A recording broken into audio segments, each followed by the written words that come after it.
Hoy os traemos una novela sorprendente, llena de acción y misterio, y tan bien escrita que no solo los adolescentes, sino también los adultos disfrutarán enormemente con su lectura.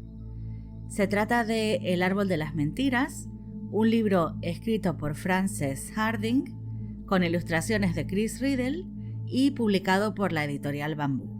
La historia transcurre en Inglaterra, a mediados del siglo XIX. Su protagonista es Faith, una adolescente rebelde, hija de un naturalista muy reputado.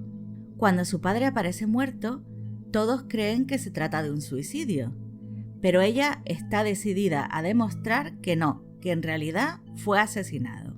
Para ello contará con la ayuda del árbol de las mentiras, una planta muy especial que produce visiones y desvela secretos. Hay muchos motivos por los que esta escritora nos ha encantado.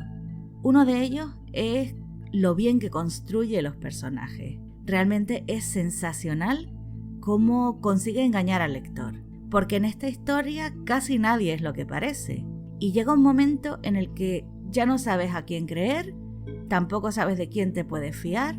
La narración está tan bien hilada que te metes en la cabeza de la protagonista, lo ves todo a través de sus ojos, y claro, te crees lo que te está contando al pie de la letra.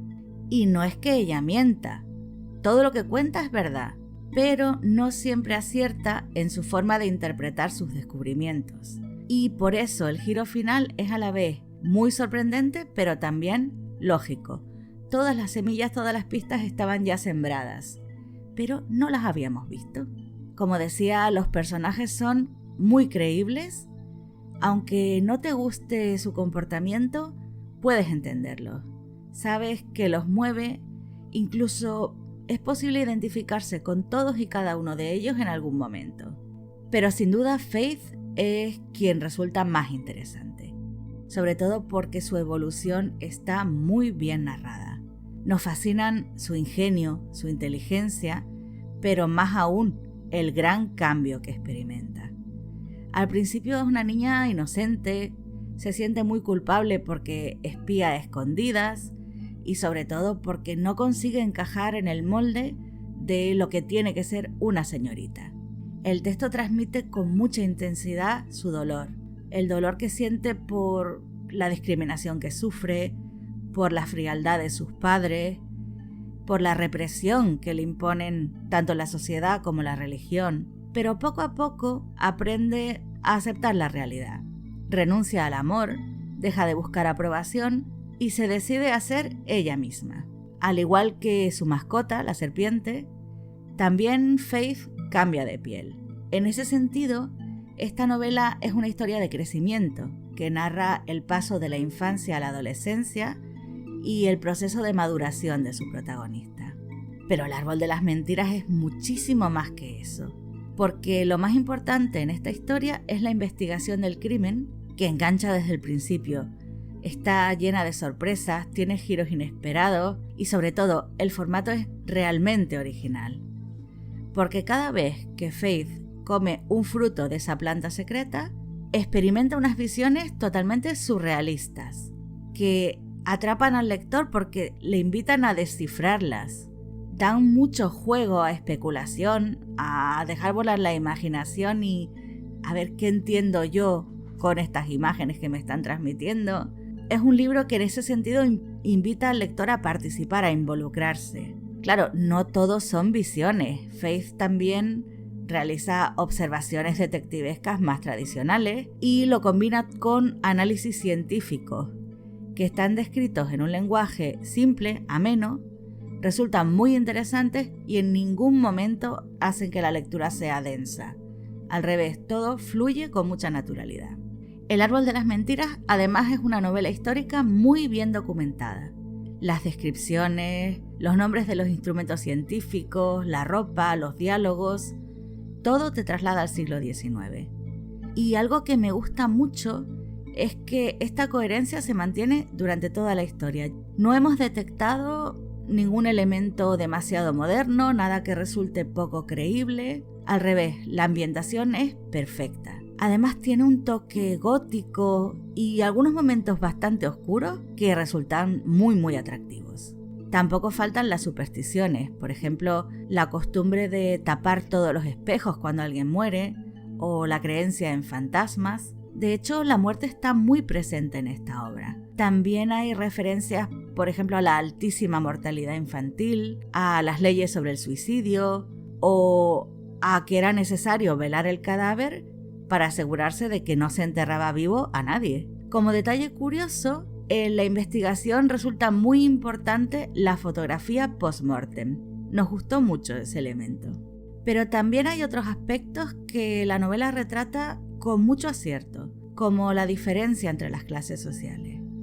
Nos gustó especialmente que se incluyera la escalera de servicio y la descripción de los dormitorios de los criados, porque al leer ese capítulo es muy fácil imaginarse cómo era la vida cotidiana y sobre todo cómo era la convivencia entre los señores y sus sirvientes.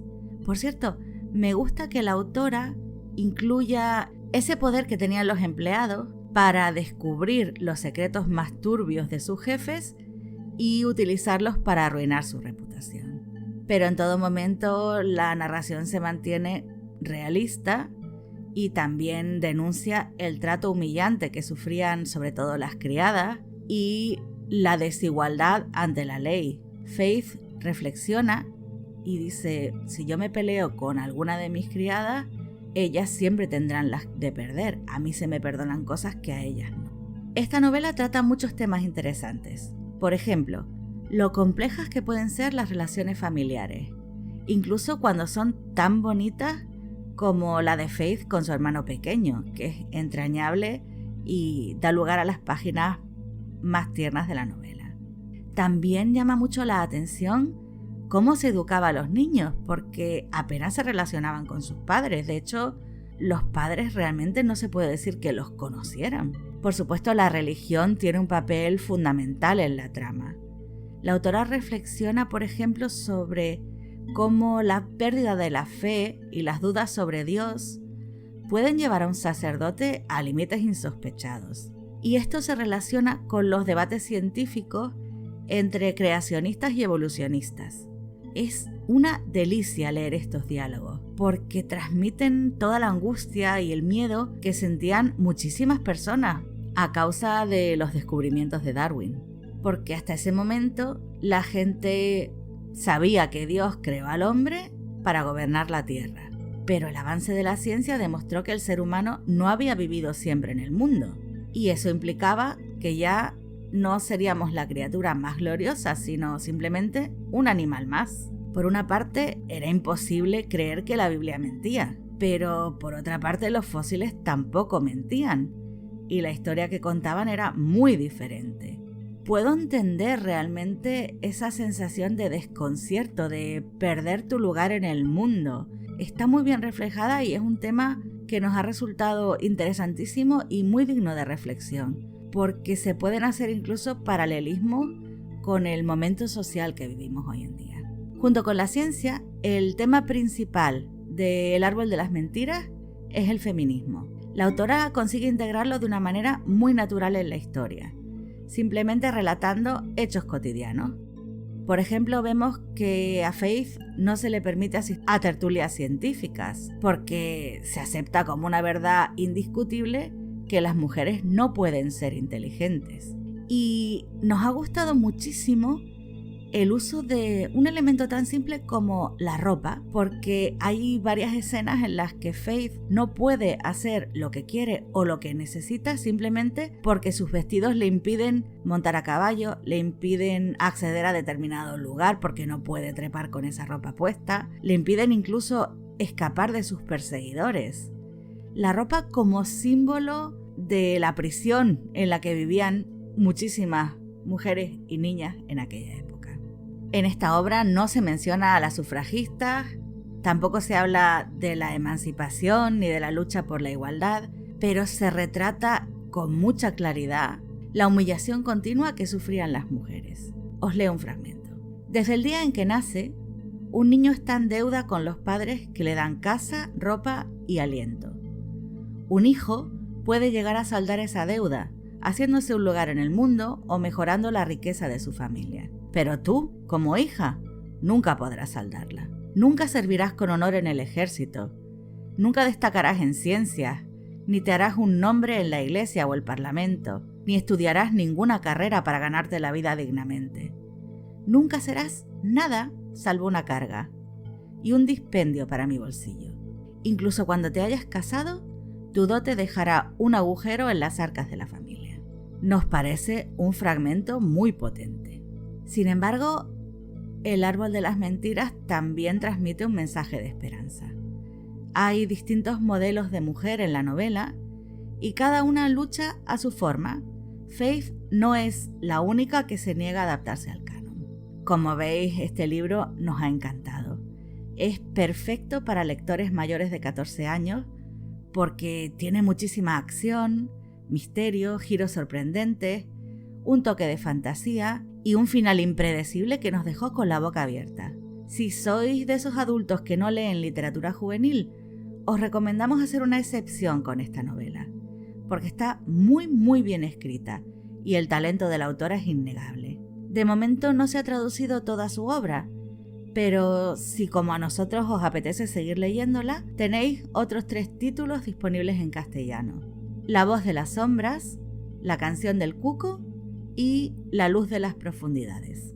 Nuestro ejemplar de El árbol de las mentiras costó 14,50 € y nos parece barato. La verdad es que no nos hubiera importado pagar más por él. Tiene un formato muy cómodo, la cubierta y el papel son de excelente calidad y las ilustraciones, aunque pocas, son muy expresivas. Creemos que Chris Riddle supo captar muy bien la ambientación gótica y las partes más oscuras de Faith con sus dibujos. No hemos encontrado ninguna edición en ebook y en cuanto a las traducciones solo se ofrece en castellano y en catalán. Esperamos que esta propuesta os parezca interesante. Si alguno de nuestros oyentes ha leído El árbol de las mentiras o se anima a leerlo después de escuchar esta reseña, nos encantaría conocer vuestra opinión. También podéis enviarnos preguntas, sugerencias o decirnos si hay algún título que os apetece que reseñemos. Podéis contactar con nosotros en los comentarios de iVoox, en Facebook, en Instagram, también a través de nuestro blog o por email. Buscadnos como El Rincón de la Letra Menuda. Muchísimas gracias a todos por escucharnos. Volveremos el próximo jueves con otro episodio y hasta entonces, felices lecturas.